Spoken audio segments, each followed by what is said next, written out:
Konnichiwa, fellow golf ball lovers. Thank you for being here as always. I'm sorry for the long delay, but I have another golf ball review for you today. Today I'm reviewing this bad boy right here. This is actually the XXIO 11. Yes, that's actually how that ball is pronounced. I had to look it up. I thought it was XXIO, or I thought maybe it was XXIO or something, but no, that is the correct pronunciation.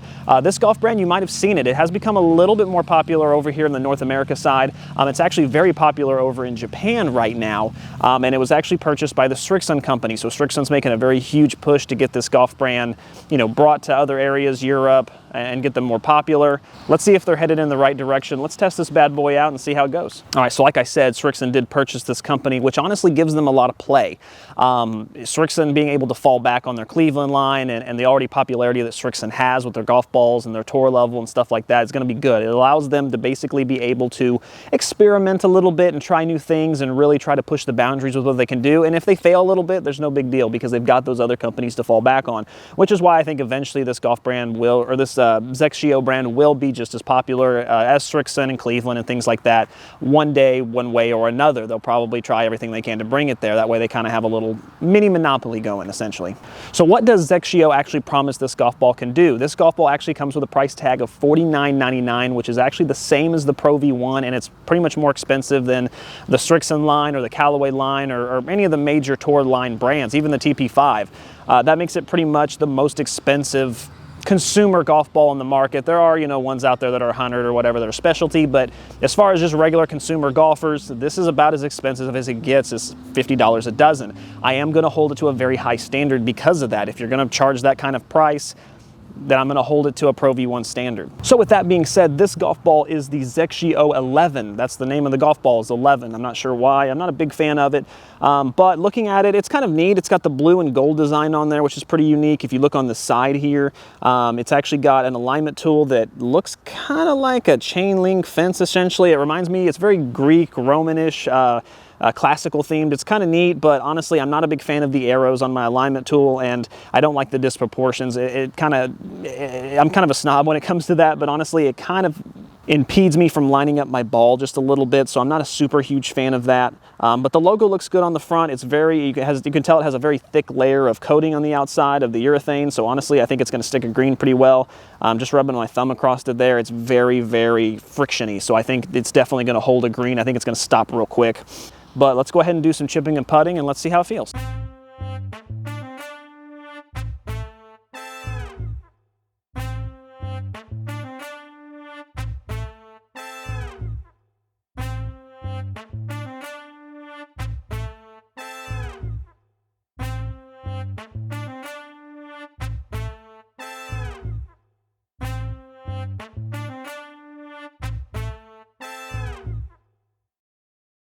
All right, so here's my impressions after chipping and putting. Honestly, it feels pretty good. With chipping with it, the ball really seems to jump off the club. There's very little effort involved that gets this ball to jump off and go right to the hole. Honestly, I would say it's very springy, but it actually does feel a little firm, and that little firmness does give you some feedback. It's actually quite refreshing, to be honest with you.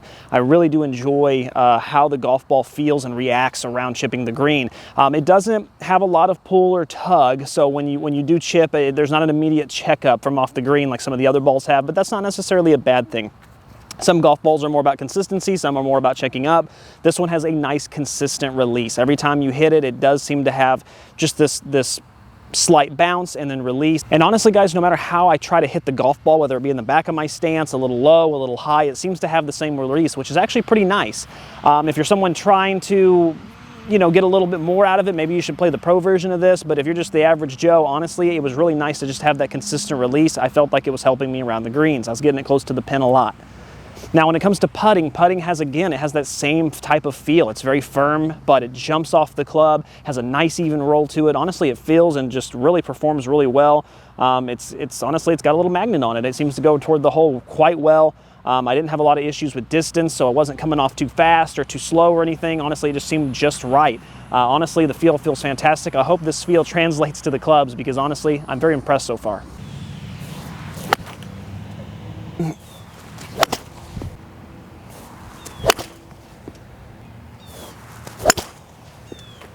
All right, so real quick before we dive into the numbers, I do want to go over just real quick some of the new formatting I'm having to do. If you've been watching my channel, you know that the Mevo I've been using for testing didn't quite work out. I had to get a swing caddy that is a little bit different, but it's been working a lot better. However, there is one flaw with it, and that's that it doesn't measure wedge spin. I know that's a little rough, and I know a lot of you guys probably like that wedge spin. However, unfortunately, at the moment, this is the only option I have. So what I kind of decided was I didn't let it get me down too much. I kind of just thought about what I would rather do, and what I've decided to do is I am going to take the ball to the course and hit shots with it with the wedge to make sure that it does stop, which, to be honest with you guys, most golf balls do. I've tested a lot of golf balls on this channel, and over my time, I've never really had a golf ball that didn't stop on the green. I mean, I've played with maybe a couple old Pinnacles or something that didn't, but nowadays, golf balls stop on the green. If you hit them correctly, they have enough spin to hold a green. It's very rare that you get one go to the back of the green unless you just didn't hit it correctly. That's been my finding. So it's not the end of the world. I still wish I had those numbers. Maybe one day I'll be able to bring them back. But for now, this is the direction I'm going to go. I actually hit the 7-iron, the 5-iron, my 3 hybrid club, which is a 19 degree, and then my driver. And I think it's actually good. From what I've been doing with the numbers, I actually think it's working out a little bit better. One, because I'm able to actually get you launch angle, which is something I haven't ever discussed with you before, but honestly, I think it's very important. And even just me over testing these last 5 or 6 golf balls, I've noticed a big difference, and I think it's really going to be good data for you.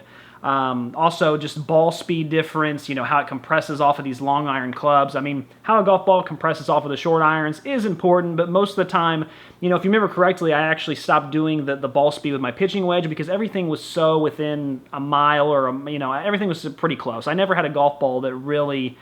I think the biggest discrepancy from my fastest ball speed and my lowest ball speed was like 2 miles an hour, which on a pitching wedge ended up not being a big deal. So I think this is going to be good. We're going to try this for a while. I would like to know your feedback on it as well, so maybe I can do some switch-ups. But right now, because of the swing caddy I have, this is just kind of where I'm at. So let's start with the 7-iron. 7-iron is the most lofted club I tested with this, and let's go ahead and just start here. These are the numbers. As you can see, I put them over there. The spin, you'll notice 7,292. Now, I was a little nervous when I first did this because, again, this was the first golf ball I tested with a new swing caddy launch monitor. I thought maybe I'd been given the wrong numbers as far as from the Mevo. I thought maybe the Mevo wasn't as accurate as I thought, but not the case. That's just a high spin number. I mean, usually I want in the 5,800, 5,500, somewhere in there, and that's how the majority of golf balls I tested after the fact did, but this specific one was over 7,000, almost 7,300. That's way too much spin for a 7-iron for me. I know traditional 7-irons that are like 34 degrees might spin that much, but I'm hitting with a 29-degree one. That is way too high for what I would consider. I think the ball's going to balloon a little bit, and we'll get to that here in a second, but if you look at the 7 ball speed, that's actually 109.9, and out of all the golf balls I've tested so far, that is the highest. So there's a lot of ball speed there. Like I said, it really jumps off the club. Very impressed. However, when we get to the total distance, you'll notice that's at 159.9, and that is by far the lowest I've had so far. It's very low. Essentially what's happening is, yes, the ball speed may be the best, but what's happening is that ball's getting up in the air, and it's just kind of ballooning because there's so much spin. The 7 carry was 149.7. That, again, that's actually not the lowest I've had, but, again, it's one of the lowest. 149 is definitely on the low end. As far as the carry goes, the other golf balls I've tested might not hold the green as well, but honestly, even at 5,800 RPM spin, I've never had issues holding a green. So I think it's going to be too much. I think if you catch the green at the front, it's going to end up rolling back off, which is not really something that I think any player wants, even beginners. And then if we come over here, the last thing I'm going to look at here is the launch. And so, again, I've never touched launch before. I've never talked about it. That's why I went ahead and tested a few golf balls so I could get a little bit of a sample size. But this was 21.3 of a launch angle, and that is ridiculously high. I mean, that's very high. The second highest I've tested so far was 17.8. So you're talking quite a bit of difference in the launch angle. But again, with that much spin and that much launch angle, I really feel like this golf ball is going to balloon up in the air just a little too much. That's a little too high of a launch for me. That's too much spin for me. Maybe it's because it's more of a moderate swinger. They're trying to get you a little bit more spin, but there's got to be a compromise there. I don't need that much. I don't need that high of a launch angle, and I don't need that high of a spin number. Honestly, it makes me a little concerned about the clubs coming up. All right, so the next club, of course, was the 5-iron, and my 5-iron roughly is around the 24. I'm not exactly sure. I'll get it for you. Put it up here at the top because I forget. My clubs are so strong lofted, I forget sometimes. 23, 24, somewhere in there. Let's start with that spin number, 4319. That's actually fine. That's right in the middle of where the majority of balls I've tested have been. That's awesome. Looking at the ball speed, 115. Interesting enough, with the 7-iron, I was getting the most ball speed, but with the 5-iron, that's actually my second lowest. So not very impressive there. It's going to be interesting to see how these distance numbers are. As you can see, 189.3, that is actually the lowest so far I've tested with the 5-iron. So what that kind of proves is that the more compression with this golf ball, I did lose a little bit of yards, unfortunately. I know it is for moderate swingers, and moderate swingers can be kind of vague sometimes. What does moderate really mean? But it does say, 85 to 100, somewhere in there. But I'm actually, lately I've been swinging about 95. I'll get to more of that in a second. But I feel like I'm a moderate swinger. I'm losing distance now, and that does kind of concern me. If we look at the carry distance with the 5, 171.4, not the lowest, but pretty darn close. So again, losing distance there with that. I don't like that. And then if we come over, of course, to the launch angle, 12.6. Now, this is actually right in the middle. So again, I thought it would be like the 7, and maybe the ball was getting up in the air and ballooning a little much, but no, actually, it's just not compressing as well. I just lost ball speed. So as you get to the longer clubs, this ball actually, I think with the wedges and the short irons will work a lot better for moderate swingers than the long irons will. I think once you get into the hybrids and the 5-iron, 4-iron, 6-iron, I think that's actually going to hurt your game a little bit. I had a lot more luck with the wedges for sure. All right, so 3 hybrid. Again, this 3 hybrid is, it's a Cobra King. It matches my driver with the F9, same year, same line. Love this little hybrid, really do. I'm really confident when on the course. I always hit it's so easy to get the ball up in the air. The spin with it was 3248. That's actually one of the lowest. So that's actually pretty good to see. Again, this ball's kind of all over the place. It went from the highest spin to the medium spin to now it's the lowest spin, so I'm not really sure where it's trying to be. But 3,248, looking at the ball speed, 127.4. Now all of a sudden we're up to the second highest again. So a lot of ball speed came from that. Maybe I was just hitting it really well in the center. Like I said, I do like this club a lot. Distance-wise, 216.3, right there in the middle of the pack. Honestly, one of the better balls I've tested. Not bad at all. I really enjoyed that. And then coming over to the carry, 197.5. Middle of the road again, middle of the road. So all those numbers are fine, nothing wrong there. And then when we get to launch angle, we're looking at 9.7, which is the second lowest I've had. So again, and very close to being the lowest. So a little bit of inconsistencies there in this golf ball. A very low launch. The 7-iron had a ridiculously high launch. Now the hybrid has a ridiculously low launch. The other one was middle. Moving into the driver, of course, this is going to be most important for a lot of guys. No, that spin number is not a joke. That is 3573 on the RPMs for the spin for the driver, and that's very, very high. By far the highest I have ever tested on my channel. And again, when I did this, I thought, oh my goodness, maybe I've been giving people the wrong numbers with Mevo, but no, I've tested other golf balls. They've been right in that line where I've been the entire time. And then this one it's 1,000 RPMs more than my average. And that's with a driver, that's no bueno. It's definitely not what I would want. Let's go ahead and see if it makes up for it in ball speed though. As you can see, 136.2. That's right there with the rest of the balls I've tested. I've had actually really consistent numbers in this regard, and that ball speed is fine, but how is that going to affect the distance? 240.1, that is by far the lowest I've had with any of the 5 golf balls I've tested. It's significantly low. And then if you look at the carry, again, 220.3, significantly low. I definitely lost a lot. And it's going to be that spin. That's just how it works. When you get that much spin on a driver, that ball starts ballooning in the air, and by the time it hits, you lose all of your roll. So, it doesn't surprise me seeing that much in distance lost.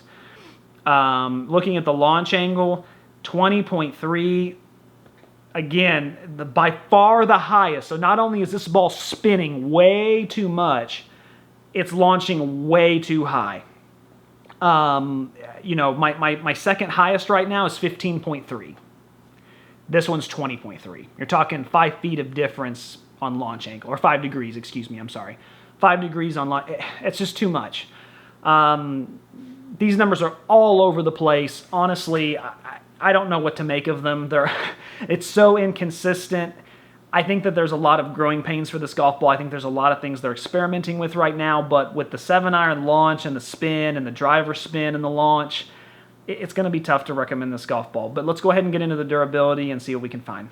All right, so here we get to kind of the part that's a little disappointing, if I'm being honest with you. This is the durability portion, and honestly, if you take a look at this golf ball, you can see that this thing is beat to heck. There are lots of rips, lots of tears. Now, first, initially, I thought that maybe it had something to do with this net behind me. I just got this new net. It's the first golf ball I've tested on it, so I thought, you know what, this is a lot stronger of a net. You can kind of see little pieces of the green in there. Maybe that's what's happening, is maybe it's just the net's going to be a little tougher on the golf balls. But I've tested many golf balls since then, and none of them have had this issue at all, not even in the slightest. This golf ball is definitely the exception, which leads me to believe that there are durability issues. I did take another one out on the course and hit it a couple times, and I was able to replicate the scrapes a little bit. Maybe not the tears as bad, but as far as getting those cuts in there, honestly, it's very disappointing. When you have a golf ball that's $49.99, it does, and I expect the durability to be good. I know there's got to be, you know, some experiments there. It's not done overnight. Rome wasn't built in a day. But this is disappointing. I put 2 golf dots on there, and as you can see, the first one I put on is completely gone. I mean, completely reminiscent, which is not normal for a golf dot. The second one on there is still kind of on there, but that was about 3/4 of the way through testing. So as you can see, it doesn't take much to really scrape this golf ball off. So after all those numbers and everything, honestly, that leaves us to the final thing, which is, who is this golf ball for? And I gotta be honest with you guys, there's been very few golf balls that I have flat out just said, hey, I don't recommend this. But this is gonna be one of them. And it's not to knock on them at all. It's not to knock on the XXIO brand or anything like that, but it's just, one, let's look at the price tag. $49.99, that's just as expensive as Pro V1s. And the Pro V1s have been from a company that has been successful for over half a century. The Pro V1's been successful for 2 decades. Why would you pay the same price for something like this? The only person I could really see using this golf ball is if you already own all the XXIO clubs and, you know, you just want everything to match. You're very OCD about it. It is a usable golf ball. It is definitely usable. There are great things about it. It feels amazing. Around the greens, it's amazing. It comes off the putter so well. But the numbers I got off the clubs really concerned me, especially after doing some more testing with different golf balls. It's just very inconsistent. It spins way too much off of the driver, and I think it's going to hurt a lot of guys' game. Getting excellent ball speeds in some area and then not excellent in some other area is really going to mess with your distances, and I don't think it's going to help anyone. I think it's going to be one of those situations where you're going to actually lose strokes opposed to gaining them, meaning that I just don't really see a market for it yet. I know they're in the early stages. They haven't had this golf ball for very long, you know, as far as having Strixon work on it. But with Strixon, they've got some excellent engineers. I imagine it will be better as the years go on. But as of right now, with that price point, there are many other golf balls you could buy. You know, just the immediate one off the top of my head is you could easily buy the Strixon Q-Star Tour for $32 a dozen for moderate swingers, and that golf ball is amazing. It's near perfect in every way. So you'll save yourself $20 a dozen, and you'll get way better results out of it. Disappointed in the durability as well. They need to work on that. But overall, there was some good things that this company can build on. Love the feel. Love how it is around the greens. I think that the way it comes off different clubs is truly amazing, especially the wedges. However, there's a lot to work on. Thanks, guys, as always. Please let me know below the feedback as far as the new format. Do you like it a little bit better? You know, maybe I'm anticipating the wedge numbers a little too much. Maybe you don't actually need them as much as I think you do. But any type of feedback would be awesome. I really appreciate it. And as always, keep watching to keep saving, guys. Thanks so much.